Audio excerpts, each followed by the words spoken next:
Good morning. It's wonderful to be with you on this very chilly Chicago morning. Thank you for coming out. I think we have a great discussion ahead. We're going to be talking this morning about mental health and mental wellness in the workplace and how effective management and effective benefit packages can really get at that very tricky and pressing workplace issue. I'm joined on this stage by an outstanding lineup of individuals who have deep expertise in this topic. So I'm really looking forward to the discussion, and I think we'll get right into it. I'm excited to have you meet my fellow panelists. So I'm going to ask each of you to introduce yourself, going down the line, starting with Matt and working down. Just give us your name, the company that you're with, and tell us briefly what your role is, what your title is, what you do. Cool, thank you. Good morning, everyone. I'm Matt.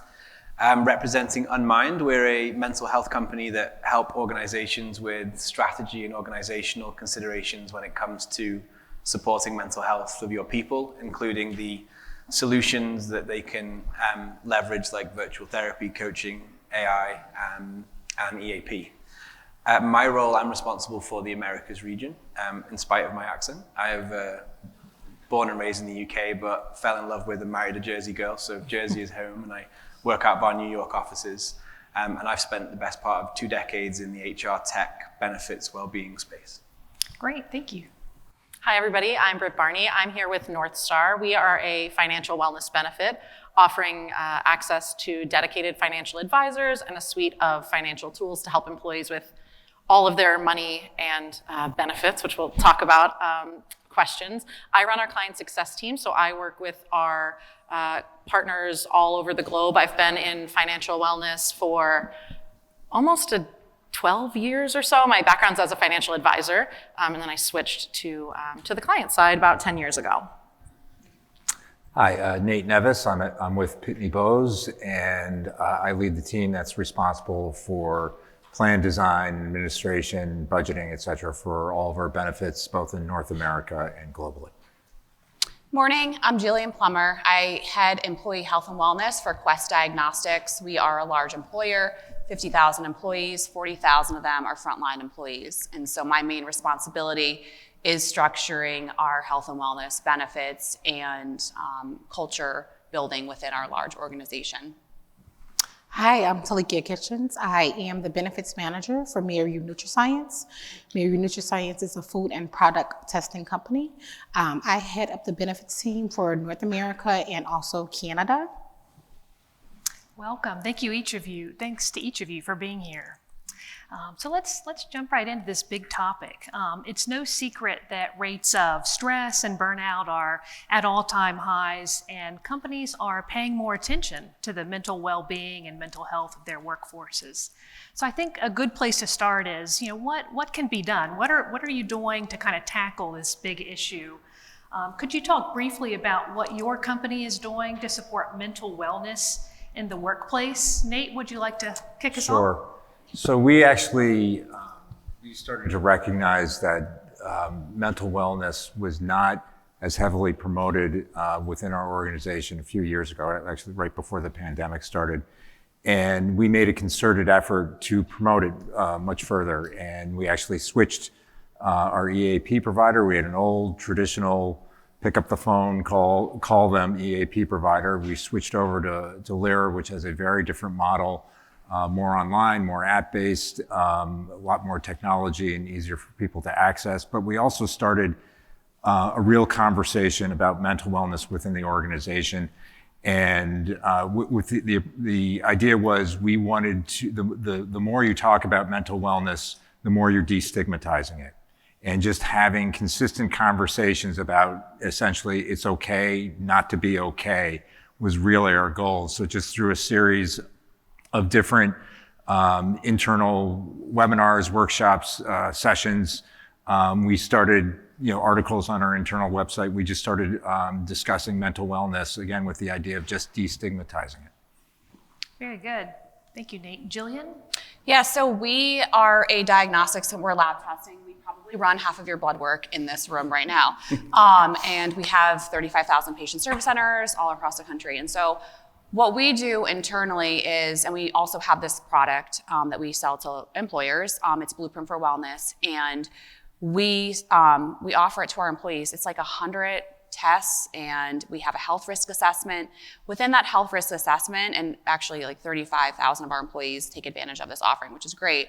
Within that assessment, we're able to ask questions, and we identified via the HRA, the health risk assessment, that our employees are unwell in the sense of our top feedback was, we are stressed in general, our jobs are stressing us out, and I'm financially stressed. And so what we do and how we make our decisions is solely, and I know everyone in this room probably does this, is based off of data. So we take that data and then we apply a vendor programs to that. I think later we're probably gonna talk about like the culturistic piece of it, so I'm not gonna get into that now.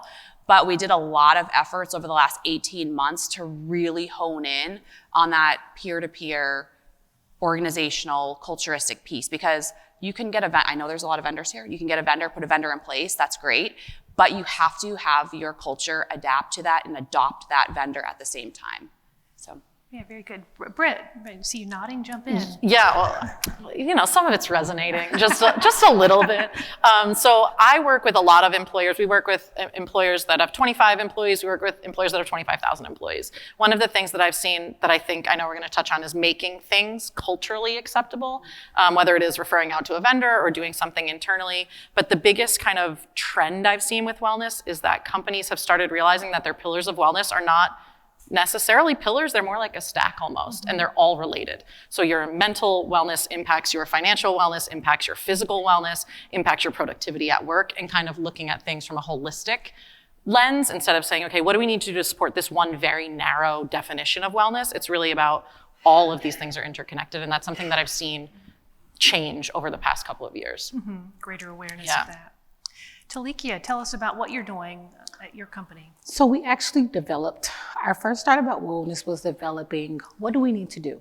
What is it that employees want? What is it that they want to see? So the first thing we did is we put a vendor in place. We reached out to HealthJoy, and they started doing like, the mental health and wellness, where they would do 6 sessions per year for employees. Then we were like, okay, is that really enough? Are employees really using this? It's like, no, let's actually put our employees in front of our vendors. Let's let them know that it's okay. You always get back to your desk and you say, I'm gonna call this EAP program, I'm gonna do this, I'm gonna do that, but you forget. So what I did is, I had a mental wellness and health fair on site last year. I had the vendors come out, the employees, they came down, they met with the vendors, they were able to talk. They know that it was totally confidential. No information made it back to the benefits team and or their manager.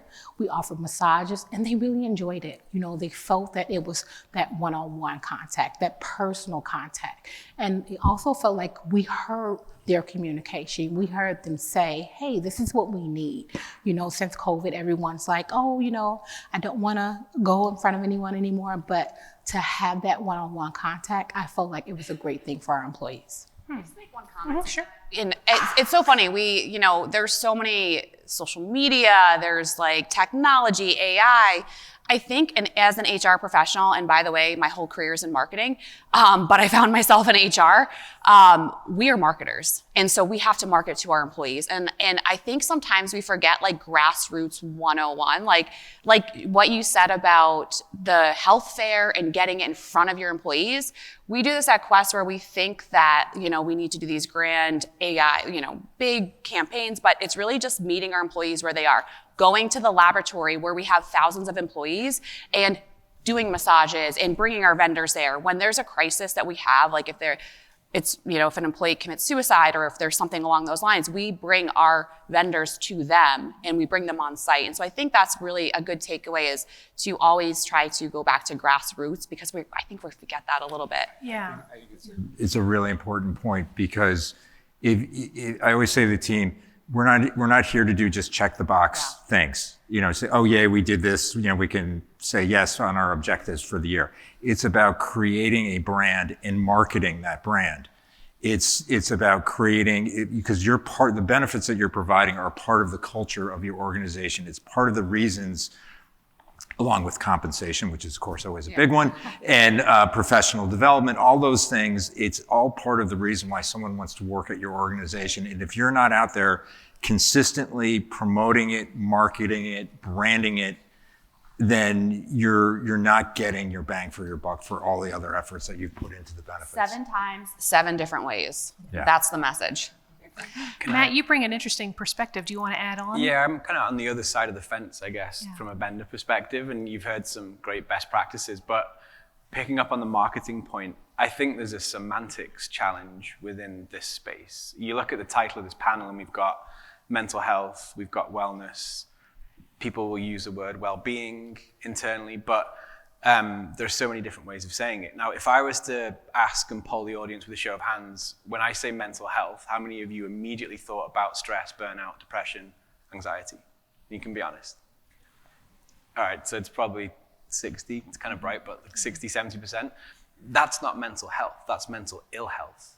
And in the spirit of going back to basics within an organization, we owe it to employees and the people that are delivering these programs to understand, well, actually, how do you define mental health? How do you define mental ill health? How do you define wellness and well-being? And strip it way back to there and then start again. And you'll probably find the solutions that you have in place are fit for purpose. But if I don't understand why I would use something and what the outcome is for me as an individual, then it's a tough place to start. Because mental health is the best thing about being a human being.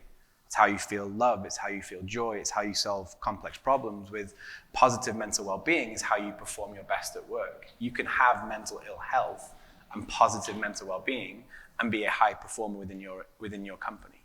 So there's these combinations that I think we need to strip it back to truly support people. Very good. Digging in a little bit more to mental health and mental well-being, there are a lot of factors, potential stressors that can weigh on an employee's. One of the really big ones is financial stress. Studies have shown that financial stress can significantly impact an individual's mental well-being. Britt, you worked specifically in this space. You have history as an advisor. So I'd hope to kick this off with you, but how can management respond to the financial stress that employees are coping with? Yeah, I get really excited about financial wellness, so bear with me. People are like, you really love this? I'm like, I love financial wellness so much. I think it can change the world. But this is not that. But one of the things that I think is really important when we think about financial wellness and how it is the number one stress for people in the US, and people are spending 5 to 10 hours of their work week sometimes thinking about their money. So you're losing productivity as a business, and also employees are unhappy. I always think of managers as a first line of defense. That's not to say that, the C-suite and executives and the VPs don't know what's going on, but they're not involved in the day-to-day. They're not having one-on-one conversations with employees all the time in the way that managers are. The manager is the first person you go to if you are struggling at home, or if you're having a great time. I'm getting married. Awesome. I'm getting divorced. I'm having a child. I'm stressed. I just got a promotion. I just got a raise. All of those things are things that you're talking to your manager about, and they are really that first line of defense when it comes to your money. They're not there to say, let's sit down and do a budget, or why don't we go over your paycheck line by line and make sure your deductions are set up. That's what you have a financial wellness vendor for. They should be doing all of that with your employees, but they can be the kind of conduit to all of the benefits to say, hey, I heard you say that you were stressed about, infertility. We have this amazing vendor that you can partner with. I heard you say that you were stressed about retirement. Let me introduce you to our retirement benefit person. Let me introduce you to our financial wellness partner. And just being the voice of the benefits team on the ground, because, y'all have enough going on. There's not enough time in the day for benefits people to be answering these questions, but to empower managers as that kind of first person that gets the information, I think is really, really important, especially when it comes to money, because there is not, so far, I haven't found a single aspect of your life that isn't impacted by your money, especially at work, where for most of us, the large majority of our wealth is being generated by our jobs. And so there is a little bit of responsibility in the workplace to help people with those financial issues. Gillian? I think she hit it with the manager. So obviously, large organization, we have our C-suite, we have leadership, and then we have our supervisors and managers that are across the country. Whether they're supervisor managers in a laboratory, in a patient service center, phlebotomy, logistics drivers, we're driving your samples from point A to point B so you can get your results in 24 hours. And this is blood work, it's health, it's important, you need to know the answers. And so what we do is we create, and again, we're going back to like marketing 101, and I'm like, we need to get in front of our managers, have them adopt the benefits. If you polled our employees, they probably don't even know what benefits they have. Honestly, they don't. They don't know that we have a financial wellness solution. They maybe don't know that we have a mental well-being solution. So what we have done over the last 18 months is create one-sheeters. It's literally a one-sheeter. And we give them just high-level points of what it is and where they can find the resource. And we do a lot of culturistic efforts, I'll talk about it in a little bit, across the organization to really buy that adoption as well. So, and we also encourage them to be part of it so that they can experience it. Because honestly, if you're like, hey, I found this great financial wellness benefit, I'd be like, really? No way. And you'd be, and then I'd be like, well, let me go check it out. I'm going to listen to my manager supervisor, like you said, not our CEO or not me. No one's going to listen to me. So, Nate? So we do, one of the things we do is we have about 60 mail sorting facilities across the United States with a lot of hourly workforce. And we have what we call wellness champions. And we're not asking them to be benefit experts or anything like that, but we keep them periodically updated on what's going on. And we're just asking them to know what the resources are that are available. So that if they have an employee who comes to them with a question or they notice something that's going on, they know how to point the employee in the right direction, to the right resource and what can be done. And again, we tell them, we're not asking you to solve problems. We're just sort of asking you to get people to the right place. We do the same, actually. So we have ambassadors across the country, and we're a regionally broken up organization. So we have multiple ambassadors, and we give incentives too. And we have things called employee business networks at Quest, and maybe you have one at your organization as well. But there's Pride, there's Healthy Quest. We framed it as Healthy Quest. We have 4 pillars. It's how I work, how I move, how I eat, and how I work. And so under those pillars is educational pieces that we send out to our employees. But our our champions are really the ones that are, putting flyers in the labs, or they're talking to their peers. We even did something, we experimented it last year, where we've seen a lot of increase in our health in kind of like America, type 2 diabetes and obesity, et cetera. And so what we really wanted to do was figure out how do we empower each other to live our best lives, and even, mental health as well. And so we have done these peer-to-peer support groups. They're all on teams because we're all across the country.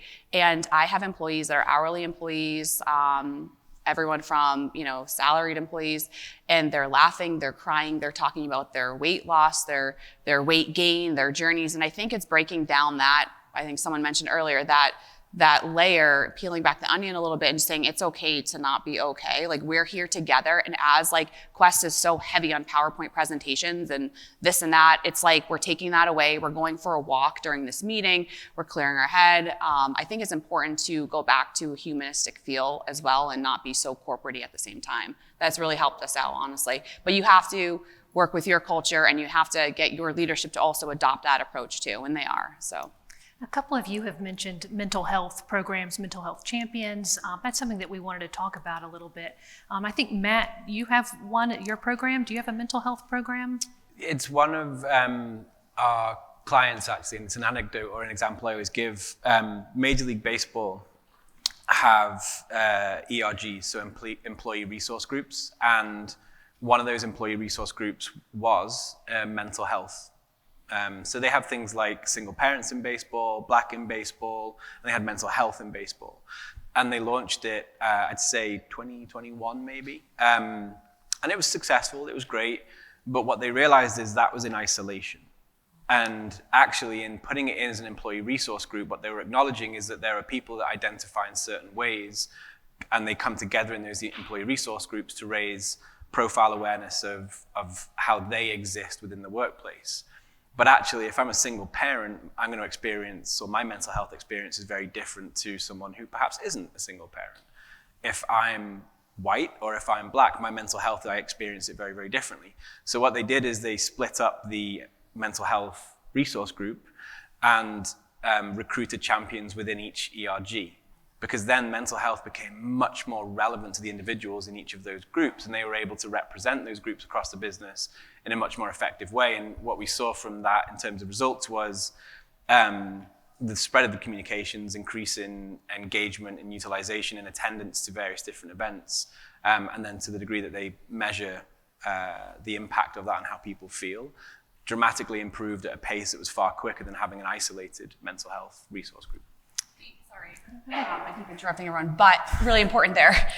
So what we did was, again, lots of employees. We looked at the data. We segmented it. We split it up by job family. So we saw that our client services and our phlebotomists were heavily impacted with mental health. And so we've developed certain programs that fit a phlebotomist, that fit client services, because it's, you got to segment it to, again, another marketing sort of aspect of it. But I think that's a really important approach to think about too, because not everyone is the same. So how do we fit a client services that's sedentary? How do we fit a phlebotomist that's dealing with the public, face to face? So, Talikia, you have a mental health program at your workplace as well, don't you? Yes, we do. Tell us about how that was implemented and how it's working. It's working really good. So what we do each month is we do a spotlight. We do a spotlight on our benefits and on our programs that we do have, because sometimes employees don't know about their benefits, as you stated. Like if you ask them what benefits do they have, you'll say, oh, we have medical, we have dental. No, these are the benefits that we have. And these are benefits that are free to you, because that's one thing. And going back to financial wellness and going back to that, you want to let your employees know these are the programs we have that are free, but this is also how to use the program. Mm-hmm. So the thing that we did for our mental health was we spotlighted and we let people know it's okay not to be okay. But on our manager side of things, you have to look at your team members. If you have a very, very productive team member and they just hit a slump, or you start to see their production is slowing down, or their production is speeding, but they're not paying attention to those details, you want to go to them, you want to ask, is everything okay? Are you overwhelmed?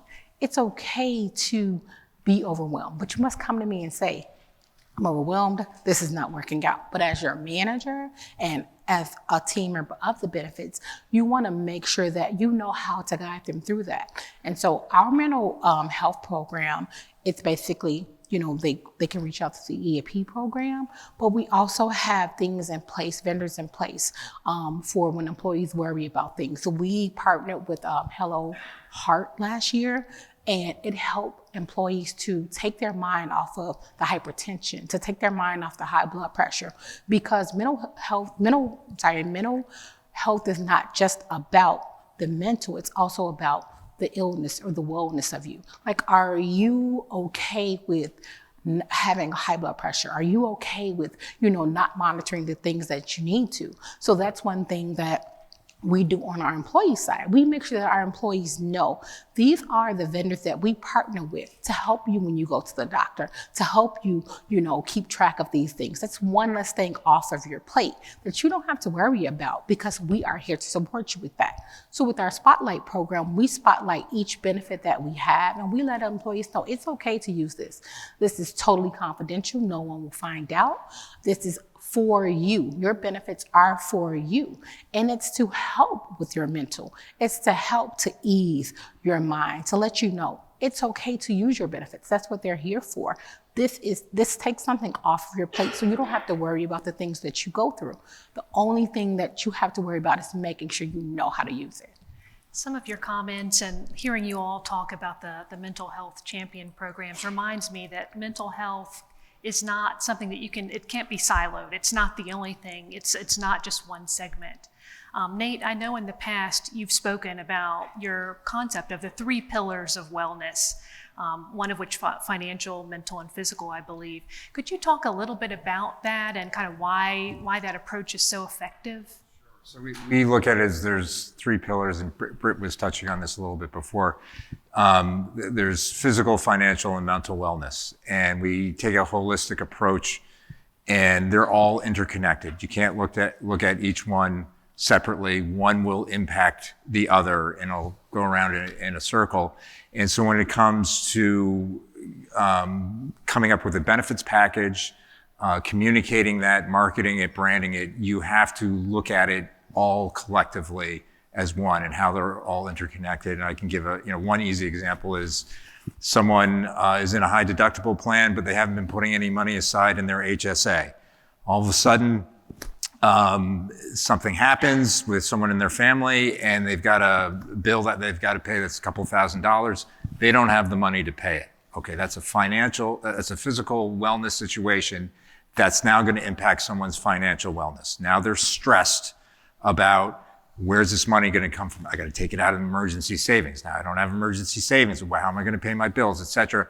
That now impacts their mental wellness. And it just goes around and around, and you can come up with so many different examples of how one impacts the other, but that's how we've approached the benefits in terms of making sure that each pillar is equally strong and has resources that are there to help people, and that they're all interconnected. And as best we can, we make sure that our suppliers are aware of the other benefits that are going on, so that they can they can promote them, and of course internally amongst managers as well. Can I add one Sure. I think Dean said that was so important.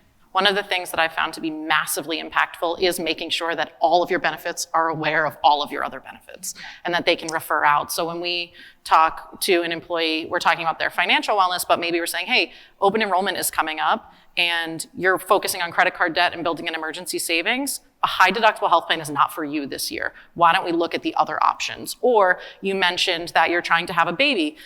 There's a fertility provider, there's adoption assistance, or you want to go back to school. Helping people understand all of the benefits, and we'll have mental health benefits refer to us for financial guidance. We refer out to mental health all the time. We're always working with retirement providers. I think that that's hugely important to make sure that all of your benefits providers, we're not like having coffee all the time with everybody, and we're not on the phone with them all the time, but we know who to direct employees to when they need whatever the specific service might be. I think that's made a big difference. Big plus one on that. Yeah. We want to talk to other vendors because if you think about it from our perspective, it creates a better experience. And if your employees are having a better experience, then your HR finance teams aren't coming and looking at the vendors saying, maybe you're not doing a great job. So we want to be integrated and help maximize, what's the phrase? The sum is greater than the total of the parts. The whole or something. Something like that. Yeah. What Britt said too, that is very important, because honestly, we just got done with open enrollment, and I had 3 employees come to me and say, I'm so glad I got out of the high deductible plan, because going to the doctor and just paying the co-payment, or going to the doctor and only paying $20 for my prescriptions, when even if your company does offer a contribution sometimes, look at the price of things. Glasses now are $300. If you have a whole family, that's almost $1,200 for glasses. But coming off of that high deductible plan, going to the PPO plan, he was like, oh my God, I just paid $20 and that was done. I panicked last year because I had a prescription that went from $300 to $500. I was wondering how I was going to do that. But coming away from that high deductible plan, I just can't save that money right now on the high deductible side. But look how much I'm saving with joining the PPO plan. Let's talk for a moment about the role that managers can play in your organization.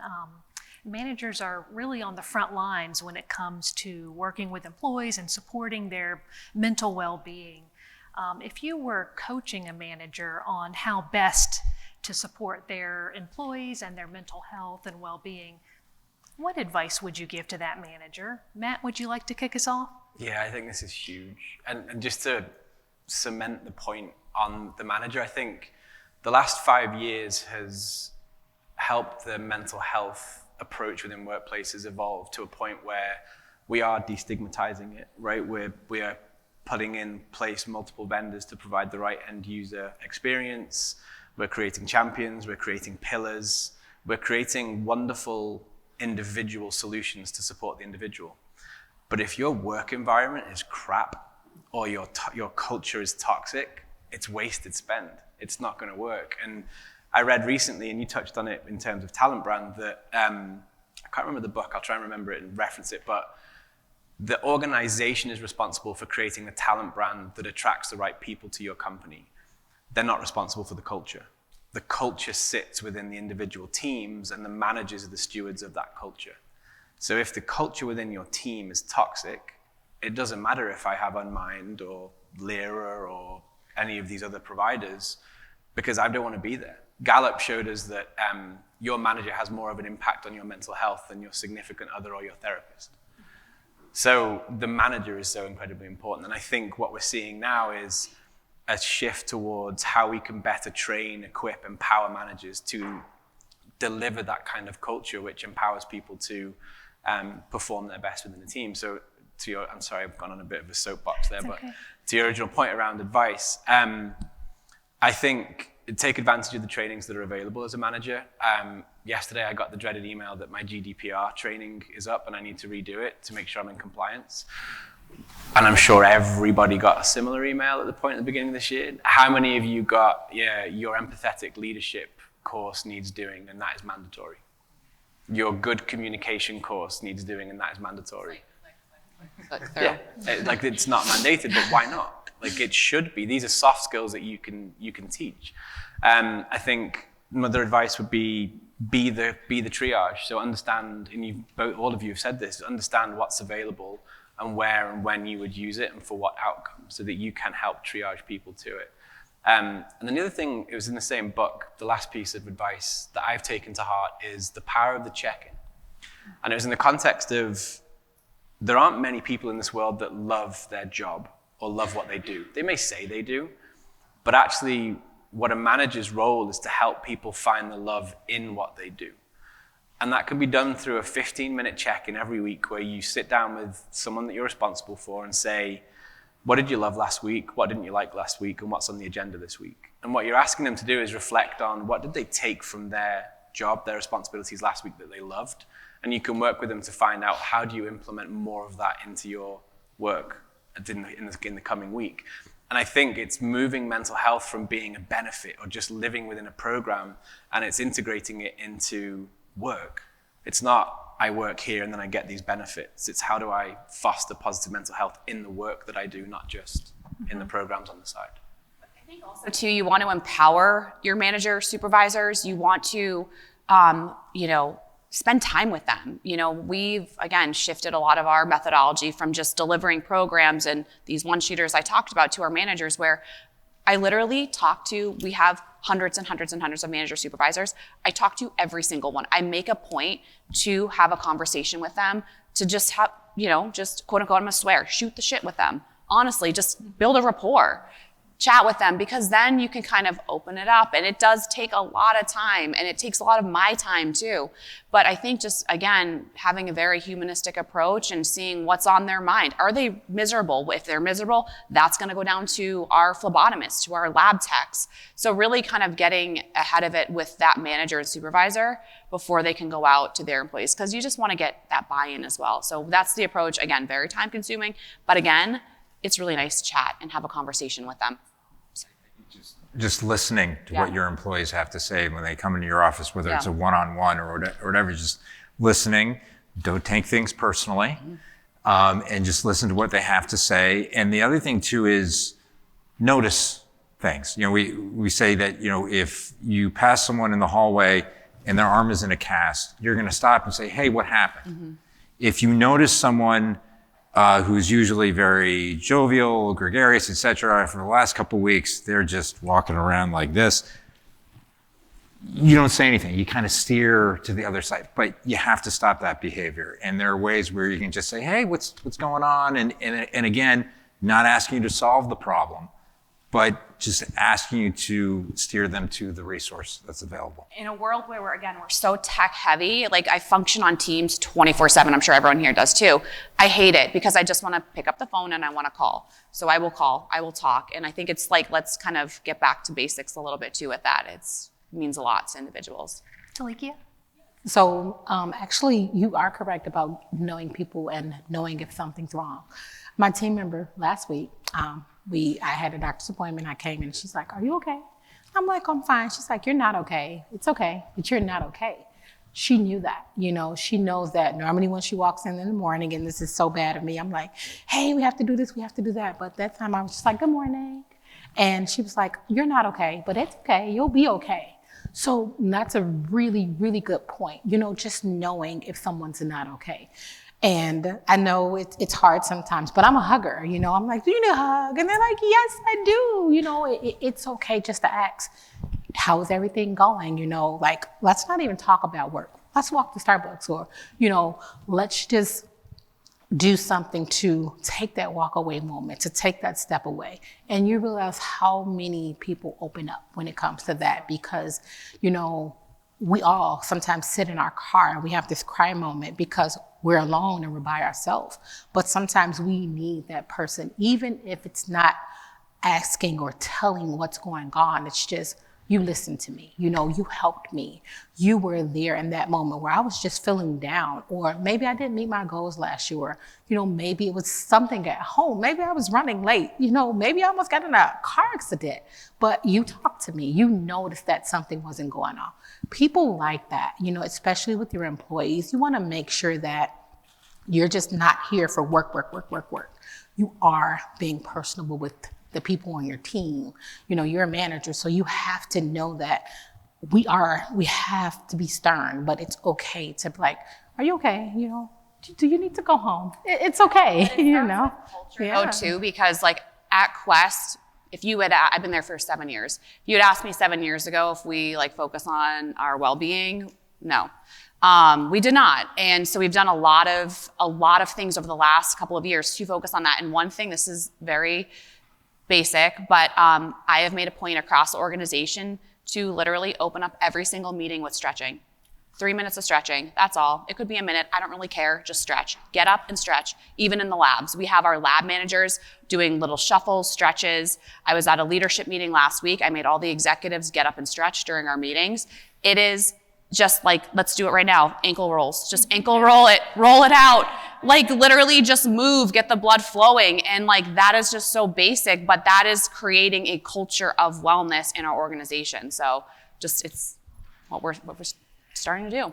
Open up your meetings with some stretches. I heard that there's going to be a networking break a little later this morning, so maybe there'll be some group exercises or something that can take place there. That's great advice. Shifting gears just for a moment here, let's talk for a minute about the role of technology. Can technology be used to create a better and more insightful management response to employee needs? I'm wondering what role data and AI can play. Matt, would you like to? I think you probably can bring the AI perspective. Biased, towards being within the tech vendor space and AI.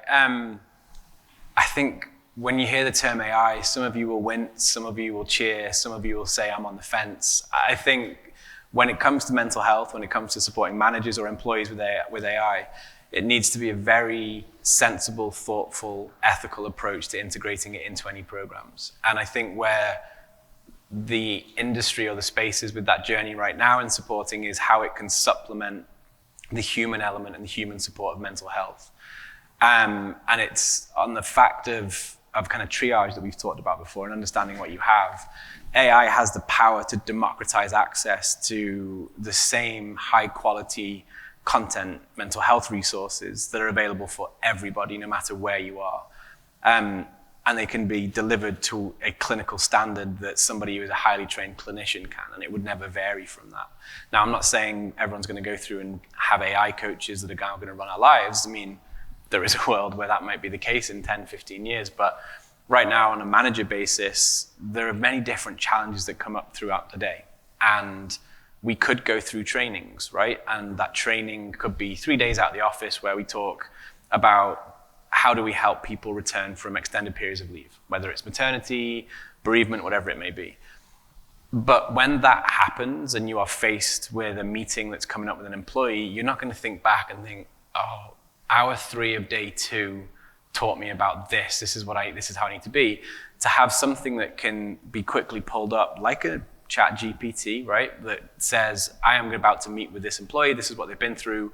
What are the 3 things that I should do and what are the 3 things I should avoid?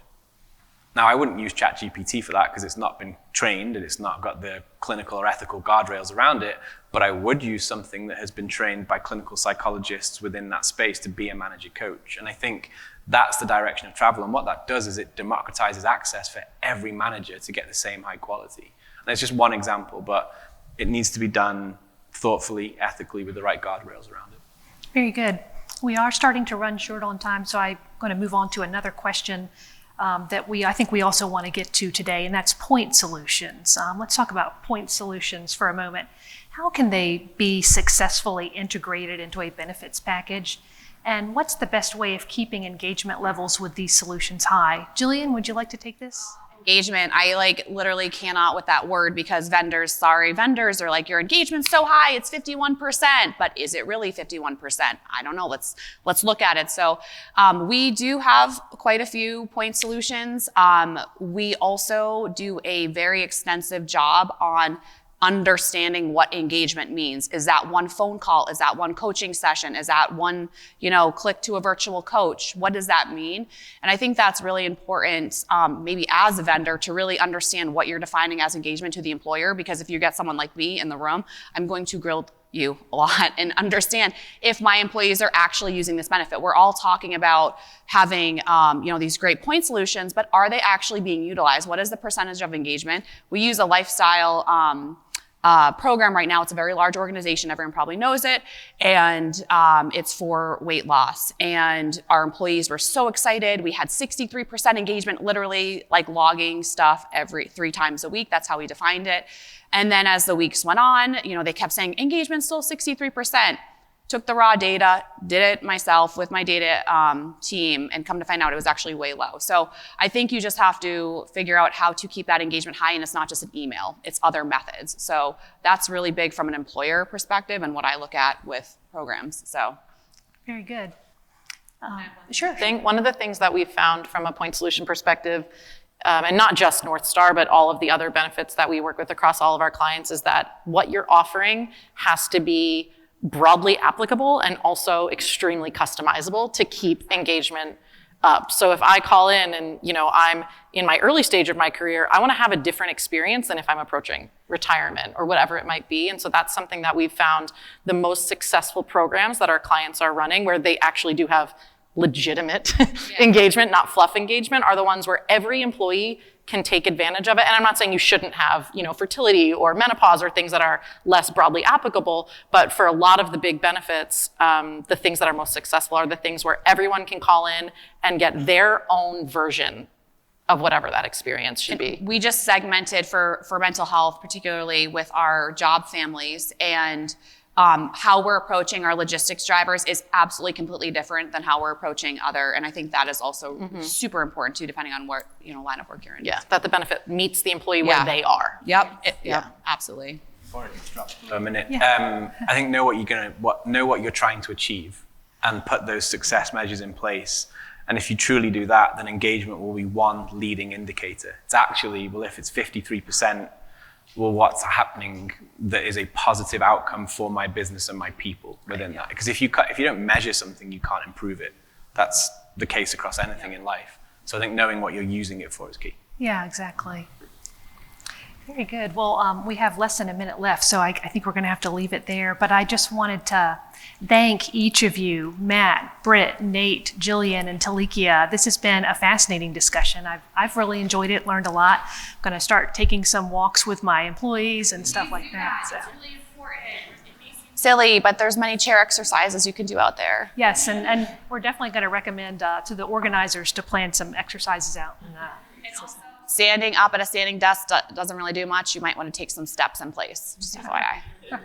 Gillian will be around after for fitness advice. And also turning on that camera, sometimes we're at home, we look a mess. I'm like, turn on the camera. I have my camera on, so you have to turn yours on. And they're like, but I look a mess. I'm like, it's okay, I look a mess too. And we don't realize how much fun that is. It's okay to be on camera looking a mess because we're handling things. So turn on that camera. I push that so much. Yes. It's just fun. Exactly. Thank you guys, really appreciate it. Thank you guys.